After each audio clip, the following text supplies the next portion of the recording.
Hai teman, selamat datang di channel Sekate New. Jangan lupa pada teman-teman untuk like, komen, dan subscribe supaya tidak ketinggalan update dari channel ini. Mimin ucapkan terima kasih. Selamat menyaksikan.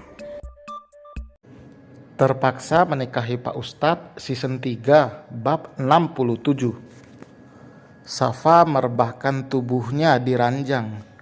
Selesai mandi, rasanya ia ingin langsung tidur, tapi sebentar lagi azan berkumandang.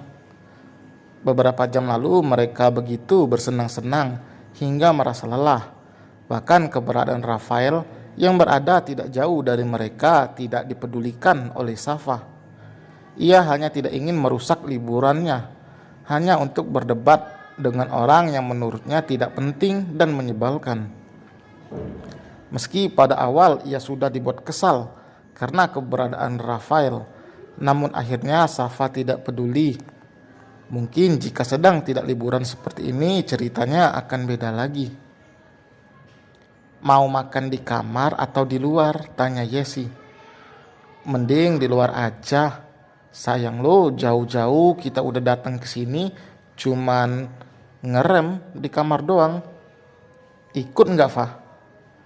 Gue capek banget nih. Kalian aja deh, gue titip aja, ujar Safa. Ia mencoba untuk menahan kantuk. Ya sudah, lu jaga kamar aja.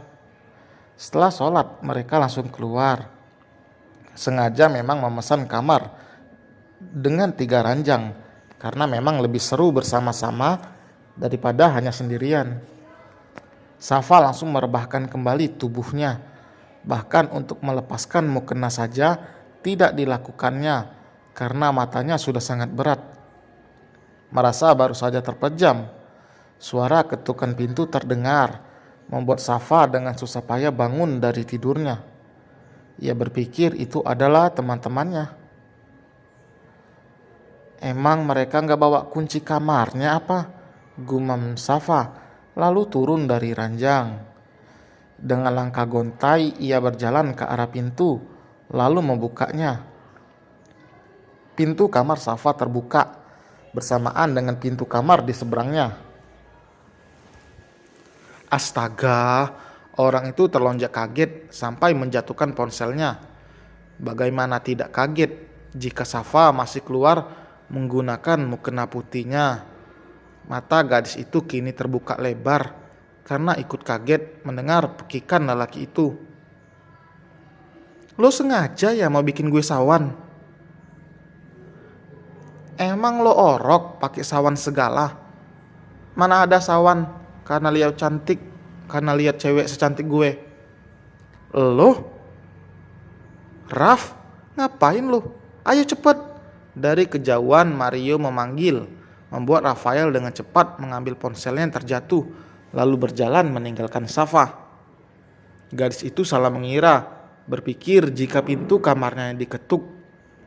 Ternyata pintu kamar sebelah. Mungkin karena efek masih di alam mimpi. Dengan wajah yang kesal, ia masuk kembali ke dalam kamarnya.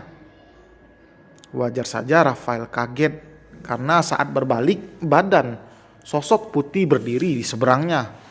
Memang bukan takut, tapi kaget.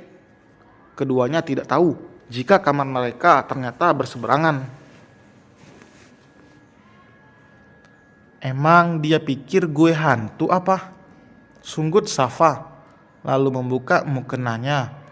Ia juga salah karena tidur menggunakan mukena. Karena terlalu lelah, makanya tidak memperdulikan apapun. Inginnya langsung nemplok di kasur.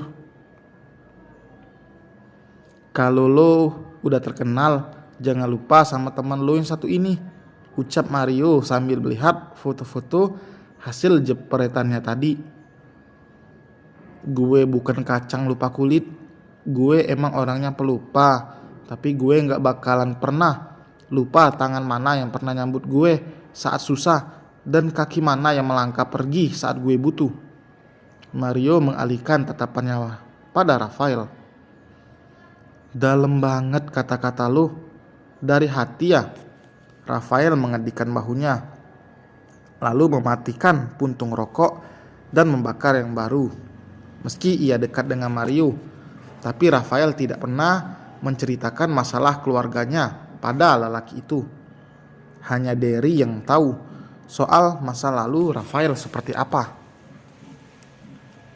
Mario kembali ke objek awalnya.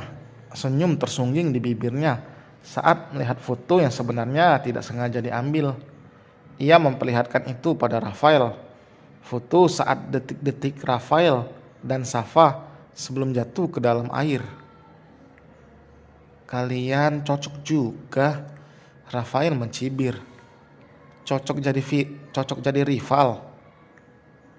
Gue lihat-lihat nanti kalian malahan bakalan kayak perangku, tak terpisahkan oleh jarak dan waktu. Ngaco loh, saut Rafael lalu menghisap rokoknya sebelum ia menyeruput kopi miliknya. Bukan ngaco, itu salah satu perkataan gue yang mungkin nanti bisa jadi kenyataan. Rafael hanya geleng-geleng kepala mendengar apa yang dikatakan oleh Mario. Ia sudah akrab dengan menganggap Mario seperti kakaknya sendiri. Mereka saling mengenal bahkan saat Rafael masih duduk di bangku sekolah menengah atas. Saat itu Mario memang alumni sekolah, mendatangi sekolahnya itu untuk mencari para siswa yang berbakat menjadi seorang model. Rafael sebenarnya tidak berminat untuk itu, namun karena tampang dan auranya mendukung, membuat Mario menawarkan untuk menjadi salah satu kandidat, mengajarkan segala hal pada Rafael. Dari hingga sekarang Rafael sedang mempersiapkan diri untuk lebih maju lagi dalam karirnya. Lo tinggal persiapkan diri aja. Kalau udah lolos, minggu depan lo udah langsung berangkat. Saran gue sih obrolin dulu ke nyokap lo. Kalau emang lolos gak usah lagi lo buang waktu buat rayu-rayu nyokap lo. Iya, nanti pulang dari sini gue bilang kok. Soal hasilnya ya gimana nanti aja. Oh iya, gue lupa. Ada Bu Alia di sini. Dia yang pernah gue ceritain itu loh. Tidak lama sosok wanita cantik menghampiri meja mereka. Alia adalah orang yang akan membiayai pendidikan siapa saja yang lolos nantinya. Ia melakukan itu bukan karena akan mendapatkan keuntungan, namun Alia melakukannya karena ingin membantu saja. Bukan karena sengaja, namun semuanya memang kebetulan. Bisa saja dengan pertemuan ini Rafael yang akan lolos. Apalagi jika Alia tahu bagaimana kondisi keluarga Rafael. Namun Rafael bukanlah orang yang akan menjual masalah untuk keuntungannya. Suatu kehormatan bisa bertemu langsung dengan Bu Aulia, ujar Rafael. Saya bukan presiden Rafael. Tidak usah seperti itu, jawab Alia dengan merendah. Bagaimana menurut ibu? Firasat ibu setelah melihat langsung Rafael, tanya Mario. Kamu itu orang berbakat dan pekerja keras. Saya banyak mendengar soal kamu dari Mario. Untuk hasilnya saya jelas tidak bekerja sendiri. Ada tim saya yang akan ikut memilih juga, terang Alia. Rafael mengangguk. Ia juga tidak ingin berharap banyak untuk bisa mendapatkan kesempatan itu. Jika memang rezekinya, maka ia akan pergi. Dan jika bukan, berarti rezekinya ada di tempat lain. Alia bukan orang biasa. Ia istri seorang pengusaha, namun ia sangat rendah hati. Sebenarnya jika sedikit saja Rafael menceritakan soal kepedihan keluarganya, pasti Alia langsung iba. Karena Alia juga sebenarnya bukanlah siapa-siapa. Ia harus bekerja keras untuk berada di posisinya saat ini. Iya Bu, saya mengerti.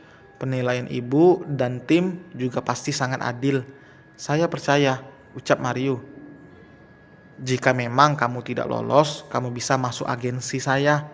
Dan masih ada kesempatan untuk melanjutkan pendidikan di Paris dengan cara mandiri. Saya akan kontrak kamu dan kamu bisa melanjutkan pendidikan di Paris selama 5 tahun dan 2 tahun di Jerman. Bedanya yang kamu ikuti itu pendidikan singkat dan tanpa kontrak. Kalau ini hanya pendidikannya saja yang lama, tapi saya jamin tidak hanya ilmunya yang didapatkan, tapi karir kamu juga akan melejit. Dan selesai teman, terima kasih telah mendengarkan. Kira-kira Rafael ini dilema nggak ya? Mau studi ke luar negeri atau tetap bertahan di tanah air bareng ibunya? Bagaimana menurut kalian?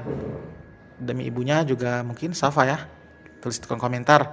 Jangan lupa like, komen, dan subscribe. Sampai berjumpa di bab berikutnya. Bye.